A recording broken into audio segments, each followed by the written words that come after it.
What's up, everybody? My name is Demetri Kofinas, and you're listening to Hidden Forces, a podcast that inspires investors, entrepreneurs, and everyday citizens to challenge consensus narratives and to learn how to think critically about the systems of power shaping our world. My guest in this episode of Hidden Forces is Peter Atwater, a recognized expert on the impact of confidence on individual and group decision-making. Peter is also the author of a brand new book titled The Confidence Map, Charting a Path from Chaos to Clarity. In today's conversation, you are going to learn about the hidden role that confidence plays in the choices we make, and why events that are often described as being unprecedented are more often than not entirely predictable if we know what to look for. In the first hour, Peter and I go through the framework that he has put forward in his book, what he calls the confidence quadrant. And in the second hour, we apply that framework to both the world at large as well as to our own lives and examine what we can do to be better prepared to manage the inevitable crises that come with living a human life. The steps that we can take when facing an overwhelming challenge, when we are deep inside what Peter calls the stress center. Actions that can help alleviate some of its symptoms and help us make better decisions on our way to higher ground. If you want access to all of today's conversation and you're not already subscribed to Hidden Forces, you can join our premium feed and listen to the second hour of today's episode by going to hiddenforces.io/subscribe. All of our content tiers give you access to our premium feed, which you can listen to on your mobile device using your favorite podcast app, just like you're listening to this episode right now. If you want to join in on the conversation and become a member of the Hidden Forces Genius community, which includes Q&A calls with guests, access to special research and analysis, in-person events, and dinners, you can also do that on our subscriber page. And if you still have questions, feel free to send an email to info@hiddenforces.io, and I or someone from our team will get right back to you. And with that, please enjoy this incredibly educational and invaluable conversation with my guest, Peter Atwater. Peter Atwater, welcome to Hidden Forces. Thanks so much, Demetri. Glad to be here. It's my pleasure having you on, Peter. I just finished reading your book over the weekend. It's fantastic, which you already know because I told you how much I enjoyed it. And one of the reasons that I enjoyed it so much is because you put forward a really clear framework. And listeners know why I think that having a solid framework is so important, especially today, given how uncertain the times feel and given our desire to feel some amount of control over our lives. And a good framework helps us navigate those uncertainties in a world that is, in its most fundamental sense, completely out of our control. So we'll get into these concepts of certainty and control later in our conversation. But before we do that, let's imagine we're at a conference and I just glimpsed your name tag and I said, "Hey, Peter Atwater, who are you? What's your deal? What's your story?" What would you say to that? How would you answer that question? Yeah, so I lack a good elevator pitch in terms of what I do. I think I study confidence and its impact on the choices we make. That's how I spend my day, is watching what are people doing, what are they talking about, and what is that saying about how they feel. So what does that mean in practice? And how did you get interested in actually doing this as a career? So how I got into this was during the 2008 financial crisis, watching the choices that people were making and not convinced that the crisis was done when the markets bottomed, and then trying to figure out, well, why did the markets start to bounce, and not just bounce, but begin to move dramatically higher, given just how pessimistic people had been. And that led me down a number of rabbit holes, trying to understand prior crises. And in the process, I stumbled on some work that Robert Prechter had done in the world of socionomics. Folks listening to this may be familiar with Bob and his work with Elliott Wave, but separate and apart from that, he's done a lot of work looking at social mood and the connection between social mood and decision-making. And what that did for me was to really change how I looked at decision-making. We tend in financial services to spend a lot of time thinking of behavior as causing people's feelings to change. And what Bob led me to look at differently was that how we feel drives what we do. And so I moved the cart from in front of the horse, I think, to behind the horse. And suddenly a lot of things started to make much more sense. And that's really what began this journey of mine to really then understand, well, what is this thing that is causing us to behave the way we do? And to me, it became all about confidence. I've read quite a bit of material from the Socioeconomic Institute, and I actually had Bob on my old TV program, Capital Account, years ago, and we did a whole segment on the hemline indicator. So I didn't know that you had that connection. That's very cool. So transitioning to your book now, Peter, the title of the book is The Confidence Map, Charting a Path from Chaos to Clarity. What led you to want to write this book, and how would you summarize what the book is about? So I started to write this book because my students, so I teach a class in confidence and decision making at William & Mary and at the University of Delaware, where we talk a lot about the connection between confidence and political decisions, economic decisions, financial decisions.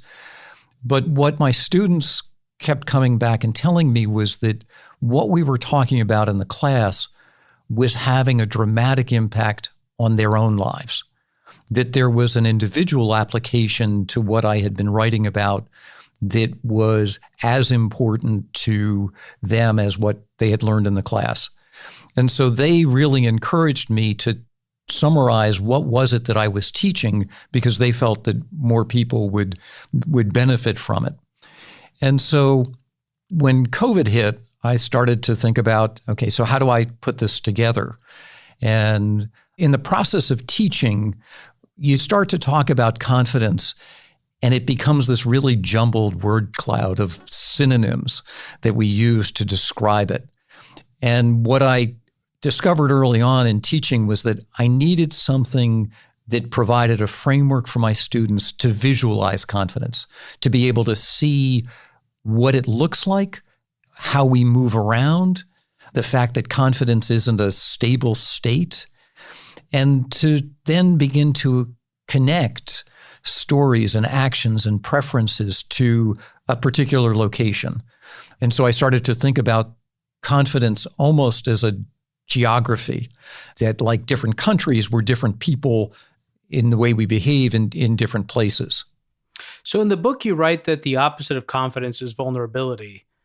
Before I ask you what we mean by confidence, I guess a question that came up for me in the book is, would it be accurate to say that the most fundamental essence of confidence is the absence, or absolute confidence is the absence of vulnerability, and that it's the absence of vulnerability or the degree to which you feel invulnerable that's actually the more important manifestation of what we're actually talking about here?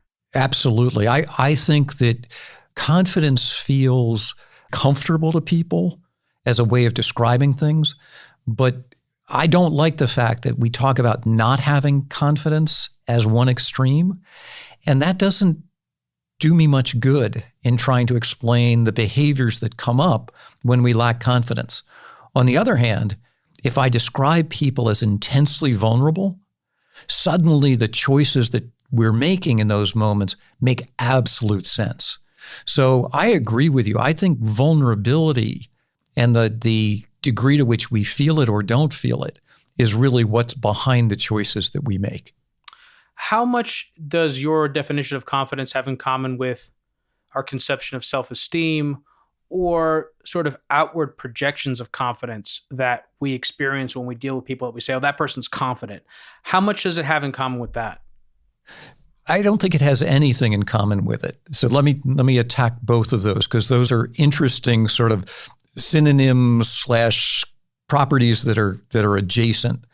So when I think about the appearance of confidence, the first question I ask in class is, what is confidence? And people stumble. So then I step back and say, okay, so give me some examples. And inevitably LeBron James and Beyonce and Elon Musk and all these folks who exhibit extreme confidence come up. And I think of that as confidence theater. That's what we as a society think people need to look like in order to be confident. And I think confidence theater is nothing more than a charade. We can all pretend to do that. At the same time, you asked a question in terms of self-esteem. And self-esteem and self-confidence, if you look at history, are both terms that didn't exist really until the 1960s on that whole focus on self. And self-confidence, interestingly, isn't a topic that anybody studies. If you talk to psychologists, they shake their head. What is that? It's not something they think about. Self-esteem is how we feel about ourselves. It's an inward focus. And while important in terms of decision-making, it's nowhere near as important as our feelings about the external world, about what matters to us beyond ourselves. And so I don't spend a lot of time thinking about self-esteem. And if you look at COVID, you could have had all the self-esteem in the world, and you were still upended by what was going on. And so this is a book not about how do you feel better about yourself, but how can you be more resilient in a world, as you put it, that feels more and more uncertain. I have one more question about this point of vulnerability before we go into a conversation about certainty and control as it relates to confidence.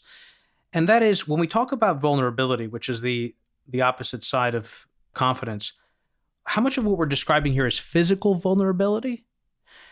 And how much of this can just as easily be emotional vulnerability, like feeling emotionally vulnerable when you're dating? What is that relationship there? So I think some of it has to do with almost where you are in Maslow's hierarchy.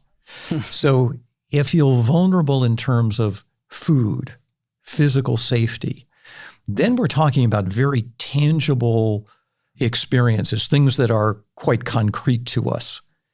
The more those are satisfied, then my focus in terms of potential vulnerabilities turns to things that feel somewhat more abstract. There are people who feel it in terms of intellect or beauty. It could be in terms of power or wealth. Those are all terms that mean something different to each of us. And so the degree to which we feel vulnerable, or what matters to us in terms of vulnerability, I think begins with, are your basic needs met? Yes or no? When they're not, and we saw this, for example, with the Arab Spring, if I make food scarce or unaffordable, that's going to dramatically change your behavior in an instant. And so I do think about vulnerability on these multiple levels, because particularly physical safety is one that can very quickly turn a crowd from calm into real chaos. Sure. So in order to get into a conversation about certainty and control, actually, I think it would be better for you to introduce the framework that you put forward in the book, the confidence quadrant. So walk us through that framework, how you developed it. I'm curious how that came together. And then that'll lead us into a conversation about these two variables. Sure. So as I said, talking about confidence is a bit of a word cloud, fear, hope, trust, all these things. And you have to step back and say, okay, what do we need in order to feel confident? And here, a basic definition of confidence is very helpful in terms of it's how we see ourselves faring ahead. And there are two dimensions of that become important. One is, what do I anticipate is ahead? So how predictable is it? What do I imagine the future to hold? And I had a psychologist sort of hit me backside the head because I was talking about predicting and forecasting. And he said, no, Peter, he said, anytime we're talking about the future, we're imagining. And so it becomes all about the future that we're imagining and how certain is that. So certainty of that future became really vital as a cornerstone to my framework. The other was, so how do I see myself faring in the future? Now it becomes about how prepared am I? How able am I? Do I have the skills, the tools, the resources? What do I have that allows me to have a sense of control in that future that I imagine? And so from that, I came up with this idea that to be confident, we need both feelings of certainty, we know what's coming, and control, I am prepared for that. And that became the framework for my class, for my book, for, I think, really understanding what confidence is. And so I created this very simple 2x2 box chart where I have certainty on the x-axis and control on the y-axis. And I can give you images so that you can share those with your audience. That then allowed me to think about the four combinations of certainty and control in terms of how do they make we feel, when do we experience them, what do they look like. So let me spend a moment to talk about each of these. The upper right box is where we have feelings of both certainty and control. We like that box. I call it the comfort zone. Anytime you're feeling that you've got certainty and control, things feel easy, you're relaxed. When I talk to athletes about being in the zone, it all comes down to their strong feelings of certainty and control. We almost know what's coming and are ready for it even before it happens. And that's a really fun box. Good things happen. We feel our successes there. There's a lot of fun stuff that happens in that box. The opposite corner, so the lower left-hand box, where we have uncertainty and feel a level of powerlessness, to our earlier conversation where we feel vulnerable, is what I call the stress center. We are naturally anxious when we don't have certainty and control. And that anxiety, that vulnerability, begins to weigh on us, and things feel heavy and time passes slowly. We're not our best selves. We tend to be impulsive and emotional and times lash out to others.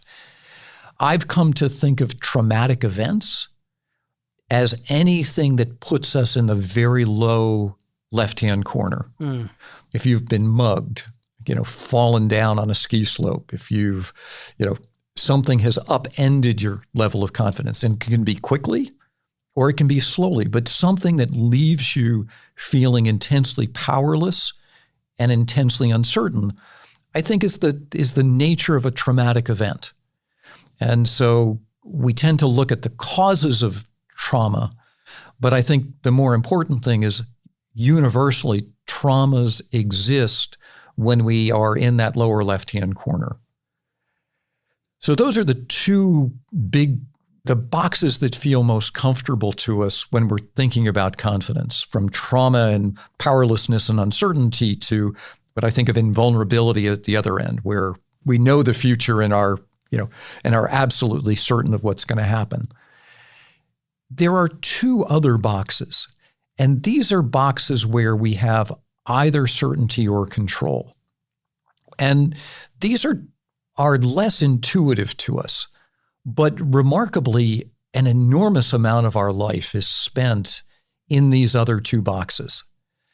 The lower right-hand corner, where we have certainty but no control, I call the passenger seat. Why? Because if you're on an airplane in the back of a cab, your buddy's driving the car, and you have certainty, or at least you hope you have certainty, but you don't have control. And this is an environment that can feel good to us, particularly if we've been in the stress center. It's an improvement. I always joke that, standing in the rain long enough, you will get in the car with somebody. And that feels better. But it can also feel bad if you've been in the comfort zone and now you've lost control. You can feel imprisoned. If you get sent to prison, I was about to say. Yeah. A maximum security prison to me is the lower right-hand corner of the box, because there you have absolute certainty but are completely powerless, or at least that's what those in charge would like. And that lower right-hand box can be a very authoritarian environment. The thing about it is, once certainty becomes questioned, suddenly we can feel like we're in the stress center. So on an airplane, introduce turbulence, and we go from feeling like we're comfortable in the passenger seat to feeling like we're in the stress center, even though physically nothing has changed. It becomes all about what's happening in our brain. So the passenger seat is one where if you're at a restaurant and you're being served, The whole service world exists in that box. And their job is to take you often from the stress center to the comfort zone. If I hire a plumber, the plumber is taking you. The last box is what I call the launch pad. And this is the environment where we have control but no certainty. You can think of this as the hero's journey in mythology, where we are brought to our knees in the stress center and then have to find our way home. And this is the journey that we go on when we are taking control, but we don't know yet what the outcome is. You could think of somebody who's rock climbing halfway up the cliff. They're in the midst of that launch pad. If you're in a casino and you're pulling down the lever on a slot machine, you have control, but you have no certainty. Probably of relevance to your audience is this is where all financial decisions get made, even though we too often associate them with the comfort zone or the stress center. Anytime we're making a financial decision, borrowing money, lending money, investing, we are making a choice today where the outcome is uncertain. And I think we need to be more cognizant of the fact that all financial decisions are made in that box, not in the comfort zone or the stress center, no matter how good or bad we feel. So this sounds like this is highly subjective, right? In other words, you may not have good reason to be confident, but you could be extremely confident anyway. Is that right? Yeah, this is an entirely subjective view of the world, but laid out on an objective framework. And that to me is the usefulness of it. So here's a question I have. So have you ever done any studies where you ask subjects to self-report confidence ahead of then in sort of identifying where they are in the confidence quadrant? So let's say you ask them, how confident do you feel about this business opportunity or the company you're running or whatever? And then ask them, put the confidence quadrant in front of them and ask them to sort of identify where they are without sort of giving them any kind of leading questions. Or just kind of, have you done any kind of studies on this? Yeah, so I hand out the blank quadrant a lot to people to say, where are you today? And where have you been? Some of the most interesting insights I've gained have come from giving people quadrants and saying, map the last year, map your career, map your experience in COVID. I asked my freshmen, map your senior year of high school. I asked my daughter, and I share this one in the book, match your experience of having a major surgery. My favorite image is the one that an emergency room doctor drew of his day, which was a line that slashed back and forth and back and forth and back and forth between the stress center and the comfort zone.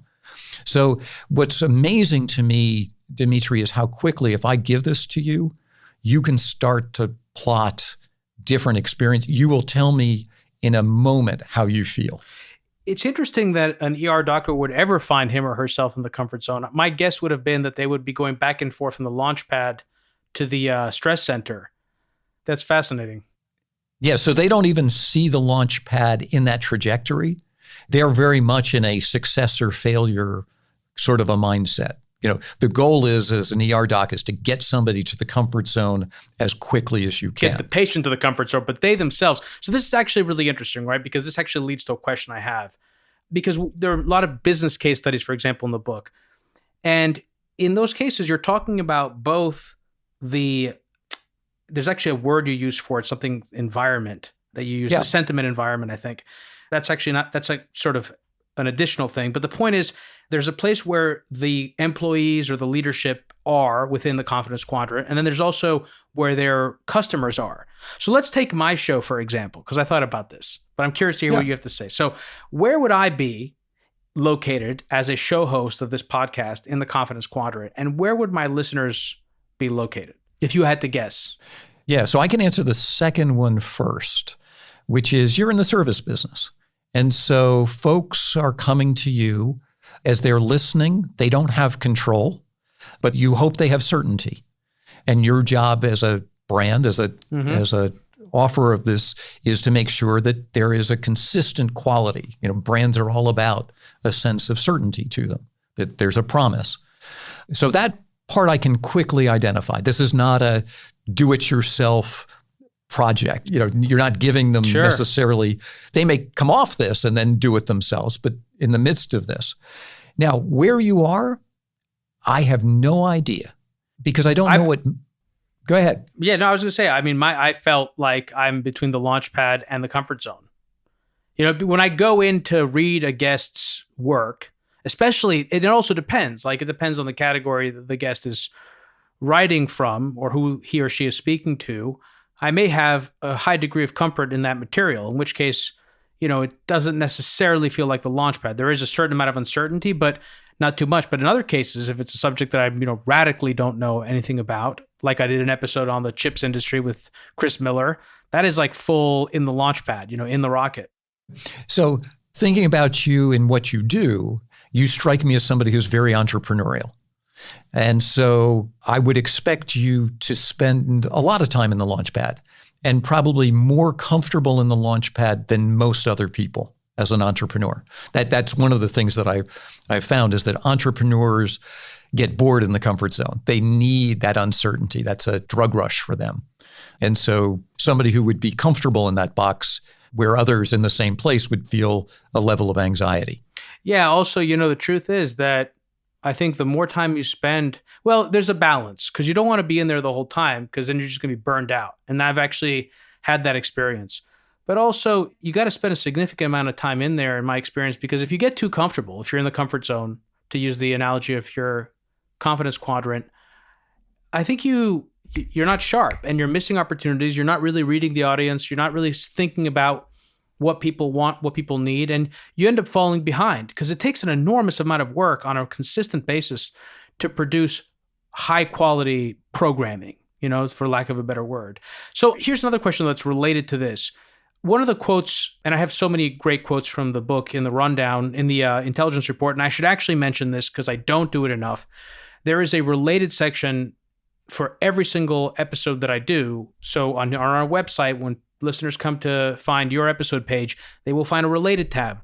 And in that related tab, they will find other episodes that are related to this one. For example, Margaret Heffernan came on some time ago, a couple of years ago, whatever, and we did an episode about how to navigate the future. And she said something that you just said before, which was you can't predict the future, but you can prepare. So I actually want to go back and revisit that point about preparedness. But there's a quote from the book in various iterations, and it's something essentially like, it matters how you come to a given situation. The energy and the level of confidence and the kind of vulnerability that you enter into a relationship with or a conversation with or a transaction with matters enormously. And so to bring it back to the analogy of the show, because I think it's actually a good way to sort of introduce this topic to people, we've talked about where I am in the confidence quadrant. We talked about where the listeners are when they're listening. They're in a comfortable place in their car, on their couch, whatever. They're in a pretty safe environment.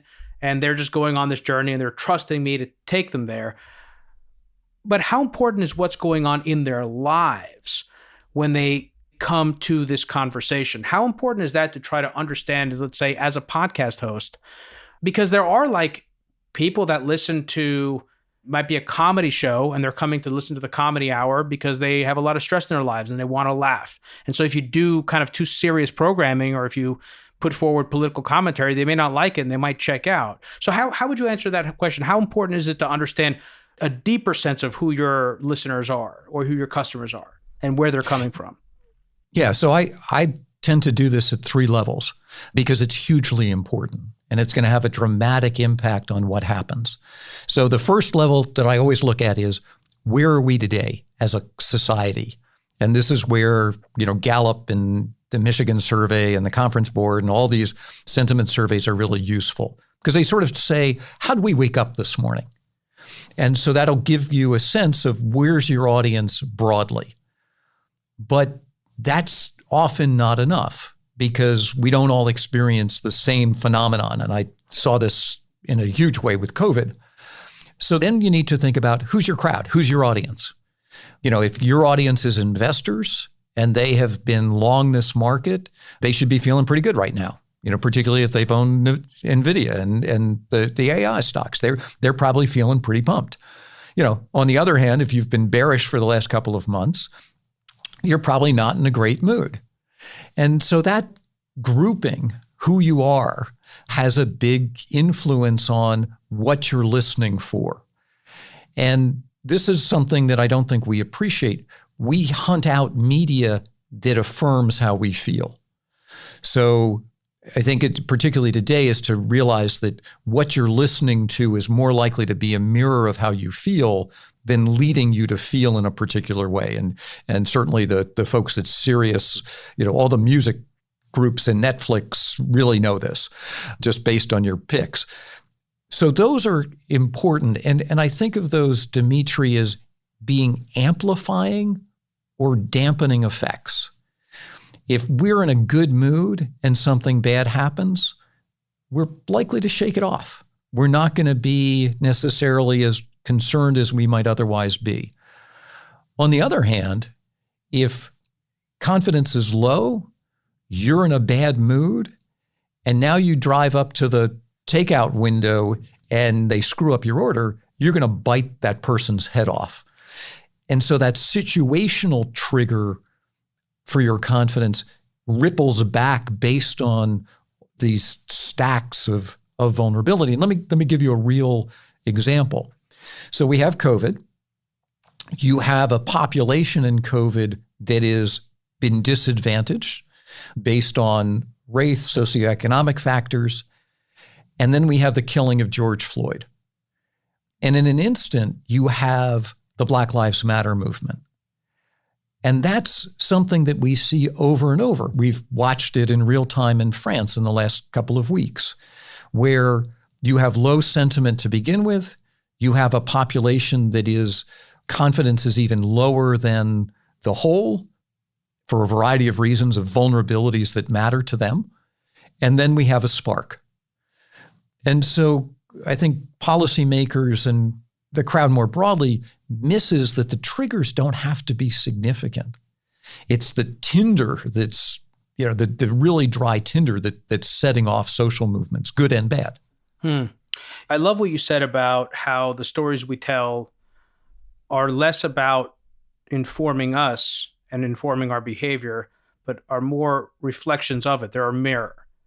And I actually the whole book is great, but as I told you, the part that really spoke to me, and it's probably because of where I'm at, was the section on sentiment analysis. And I definitely want to get to that. But before we do, I want to cover a few specific parts of this framework that you enunciate in the book. So one of them is horizon preferences. What are horizon preferences, and how are they influenced by where we are on the confidence quadrant? So horizon preference, psychological distance, is the sort of the core of this, is the degree to which things feel close or distant to us. It's interesting. Our vision plays an overwhelming role in how we look at not only geographic distance, but time difference and social distance. We have distant cousins and close relatives. So that proximity gets filtered by our sense of sight more than anything else. So we look at things as being close or distant. And here's where vulnerability plays a huge part. If I'm on an airplane, if I'm on a roller coaster, if there's a bear outside my tent, what are the things that matter to me? Well, me versus whether you. You have a shotgun. Yeah, am I prepared? Am I equipped? But I don't care about you when my life is at risk. Parents maybe with their children, but there is a priority that goes to proximity in relationship when I'm vulnerable, and the things that I will do to protect myself and my family. So that's one dimension. That's sort of our social dimension. And we are naturally more xenophobic when our confidence is low as a result. People who are different are of far less importance. We may view them more naturally as a threat when our confidence is low. We like things that are familiar. And I think the root of familiar, familia is an important aspect of that. So that's social. Now we can overlay time. When matters to us in a crisis, and the when that matters is now. I'm not going to be thinking about tomorrow, next week, next month, next year when I'm in the midst of a crisis. I'm trying to solve something that is immediate. And so I'm now focused on me now. And I can overlay a third dimension, which is physical distance. And the only place that matters is right here, right now, me. So I believe firmly, and that the behaviors support this, that we have a natural horizon preference based on our level of confidence. When our confidence is low, it's all about me here now. Our horizons are very, very immediate in those three dimensions simultaneously. And it's as if, Demetri, we've been fitted with variable lens goggles that as our confidence rises, the field of vision to us becomes broader and clearer as a result. If you look at our stress response, our eyes naturally dilate. And if you're a photographer, you know that dilation narrows your field of vision. So even our physiological response is enabling us to focus. And we think of focus as an intense attention on what's in front of us. In fact, focus is actually the elimination of the things around us. So it's the exclusion, not just the intense attention that's playing there. So why does this matter? It matters because depending on your level of confidence, I can now begin to associate your horizon preference. So let's go to the other extreme. Somebody who feels invulnerable, invincible. Well, they're going to be naturally inclusive. They're going to be comfortable with people who are vastly different from them, in all likelihood.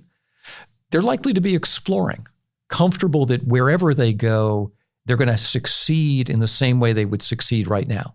It's why we go to the moon, Mars, space tends to be a very popular destination when we're feeling good. Destination when we're feeling confident. We go to the moon. And then the third aspect is we're very futuristic. Our heads are in Tomorrowland, not in the present. So we're much more focused on this imagined future that is clear as far as the eye can see. And so in the investment world, not only are we interested in those things, we're also valuing them as if the earnings forecast is absolutely certain forever. So there's this present valuing of absolute certainty that is extraordinary that gets priced into the markets. Yeah, I think this concept of proximity and that the more vulnerable you feel, the more you focus in on what's close to you, I think is just fascinating because it's also true for time. Like it's true for if you've gone in for an MRI because you're expecting some possibly bad news and you're waiting for the results in the waiting room, time passes very, very, very slowly. Probably because you're hyper attuned and really focused on what's happening right here, right now. Another thing that's also interesting is like the phenomenon of trust, which is it makes sense that in such a triggered state, you narrow the number of people you can trust. And that in the opposite state, you're willing to trust more people, which explains why in a period of high confidence, there's a proliferation of con men and all sorts of schemes that people get into. And yet at the same time, when you're hyper stressed, you want someone to take that vulnerability away, and you could end up trusting someone that you shouldn't trust at all, and you end up putting yourself in the passenger seat and ceding control, which you already don't have control, but you're giving control to somebody else over you, and you could put yourself in a much worse position. Is that because it's not really because you're willing to trust, it's more because you're so stressed? I mean, you're under so much stress that your decision-making is impaired.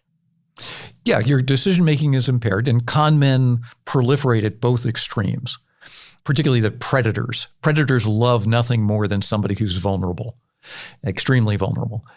And I think what happens there, and I talk about this in the book, there are 5 natural responses when we are extremely vulnerable. Fight and flight, people are familiar with. We can also be overwhelmed and freeze, just sort of the cognitive processes just get log jammed. The fourth is follow.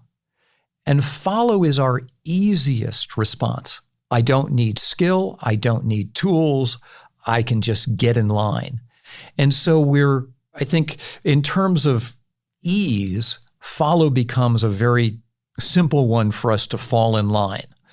And so I think it's why you see authoritarian figures come to the fore when you have groups that are highly vulnerable, because they're very willing to follow somebody who professes to have certainty. And they don't realize that that authoritarian leader never wants to get them back to the comfort zone.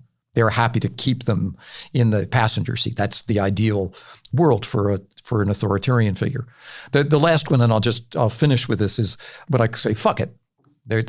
We're naturally nihilistic too. We sort of, fight, flight, freeze, follow, and fuck it are the choices. But follow is the one that you too often see us really just follow a cult, follow a predator. We're not good at judging who's good. And you can even see this, when the pipe bursts in your house, you're not scouring reviews. You're just starting with the A's and dialing until somebody answers the phone. Yeah, but what's also fascinating is it feels to me, and this is something that came up for me when I read your book, it's how I interpreted what it's like to be in the stress center and why some of the things that happen when you're there, is that the physicality, the physical feeling of that vulnerability is so intense that you are willing to do anything to stop it. And like that, the fuck it response is one version of that, right? It's like, I give up. It's so awful. I give up. Or this person is ringing all sorts of alarm bells, but I'm going to hang on to that one impossible likelihood, that like high improbability that the person isn't a con artist, because I want to believe so bad. Or when people go through a really bad breakup before they go through a bad breakup, something bad happens in the relationship, something really bad. And it doesn't have to be a romantic relationship. It could be a business partnership. It could be an investment, something. But you're stuck in a situation where you have very little control. And so for a period of time, you need to go further into it, because exiting and staying in that stress center is so intense and so uncomfortable that you just prefer to reconfigure your perspective, your perception, just so you don't have to deal with the pain and suffering that comes from it. That's absolutely right, which is why our behavior tends to be incredibly impulsive and highly emotional. It's a get me out now. And so the question is, are you going through the passenger seat? Are you going through the launch pad? And more times than not, we will move in line with somebody who leads us into the passenger seat. Yeah, it's fascinating. Now I'm also thinking about what it's like. I mean, the classic example that we're all familiar with is stories and images from World War II, mass mobilization, young men having to go to the front lines, having to go into war, not really having a clear choice. So without going down that road here, I have another specific question about this, about the difference between being in the stress center and being in the comfort zone when it comes to con men. Like, we were all familiar with the stories of, because these are all the sort of ones in the popular mythology or popular history of people that sell really great stories and tall tales during periods of mass euphoria. What would be some examples of the opposite, of people who were swindled or lied to or manipulated at scale by con artists while they were actively in the stress center? Do those scale as well? Sadly, some of them do scale really well. So you could think of Harvey Weinstein. I mean, and the nature of his con and the predatory nature of it. The Catholic Church would appear to be, an environment where predators were scalable. You mentioned Hitler and National Socialism in Germany in the 1930s. Yeah. I mean, when we're vulnerable, we're not good at determining, is this person trustworthy or not? And, is this person able to get me out, able to help me? And again, our key decision criteria in the stress center isn't that it has to be great, it just has to be better. And I think we fail to appreciate that it's the just simply better that moves us. And then particularly somebody who's in an abusive relationship realizes that better isn't sufficient. But oftentimes they're continued to be disempowered. They're led to believe there's a lot of shame, blame, and other emotional warfare that really is used to keep them in the passenger seat. So I have one more question about this, Peter, and then we'll move it to the second hour, where I have a lot of questions about sentiment. And insights that we could possibly draw about where we are today, both in terms of with economic applications as well as political. Because what I love about your framework is that you can really apply it to politics. And politics and culture, I think, offer many more interesting avenues for exploration today than they have in a very long time. When it comes to bad long-term decision-making, my first question is it worse to be in the stress center, or is it worse to be in the comfort zone when it comes to making long-term decisions? Because in the book, you write about, for example, when you're deep in the stress center and basically the event that's caused you so much stress is basically past or is about to pass, people continue to make decisions well past that trough that are meant to address the feelings that they had when they were there, or that they may still have, even though the event is long since gone. And something similar happens at peaks. And I'm curious, is one worse than the other? That's my first question. And I have some specific examples that I've thought of, like, for example, and this isn't just true of Fukushima. In general, I think one of the most compelling arguments for why nuclear power is more problematic than people recognize is because exactly of the reaction of the public whenever there's a catastrophe, a nuclear disaster. And the case of Fukushima is a great example of what it caused in Germany. And that was a trough moment. And then you have peak moments like Gramm-Leach-Bliley and the merger of Travelers and Citi, or the Commodities Futures Modernization Act, both pieces of legislation that reflected the euphoria of the late 1990s. So I'd love to just hear your thoughts on that. Like, is one worse than the other, or is it a fool's errand to try and identify that? No, I think they're both flawed. And one of the points I try to make in the book is that none of these boxes is all good or all bad. There are some benefits to being in the stress center. There are some real perils to being in the comfort zone. Our problem is that at both extremes, we're highly emotional and highly impulsive. So at the top, we're going to move far too fast to do things that are focused on the future in a size that is too big. We take too much risk at a time when we're paying the least amount of attention. And so there's a sense of euphoria. You talk about policymaker regulations. I mean, they follow mood almost perfectly. They open the doors before the storm, and they, slam them shut after the storm has passed. But at the other extreme, you're absolutely right. We take too little risk at precisely the time when we should be taking more. And I think that as much as we give overconfidence a lot of attention in its perils, I think we need to be open to the idea that we are equally underconfident at the other extreme, and that too brings with it a real shortcoming in decision making. That we're not focused enough on the future. We're not open to possibility, and our intense focus on certainty becomes debilitating and defeating. So the investor going to cash at the lows. So Peter, I think, as I've said already a couple times in this conversation, I'm especially interested in hearing what you have to say about sentiment analysis and how to gauge social mood, how to measure the ebbs and flows of the confidence cycle, so to speak. And I can't think of a better way to do that than by actually applying this framework that we've talked about today to both the world at large, judging, in other words, where we are as a society within the confidence quadrant, as well as to our individual lives as leaders of organizations, of families, and what we can do to be better prepared to manage the inevitable crises that come with living a human life. The steps that we can take when facing an overwhelming challenge, when we're deep in the stress center, that can help alleviate some of its symptoms and help us make better decisions on our way out of it. That's what we're going to talk about in the second hour. For anyone who is new to the program, Hidden Forces is listener supported. We don't accept advertisers or commercial sponsors. The entire show is funded from top to bottom by listeners like you. If you want access to the second hour of today's conversation with Peter, head over to hiddenforces.io/subscribe and sign up to one of our 3 content tiers. All subscribers gain access to our premium feed, which you can use to listen to the rest of today's conversation on your mobile device using your favorite podcast app just like you're listening to this episode right now. Peter, stick around. We're going to move the rest of our conversation onto the premium feed. If you want to listen in on the rest of today's conversation, head over to hiddenforces.io/subscribe and join our premium feed.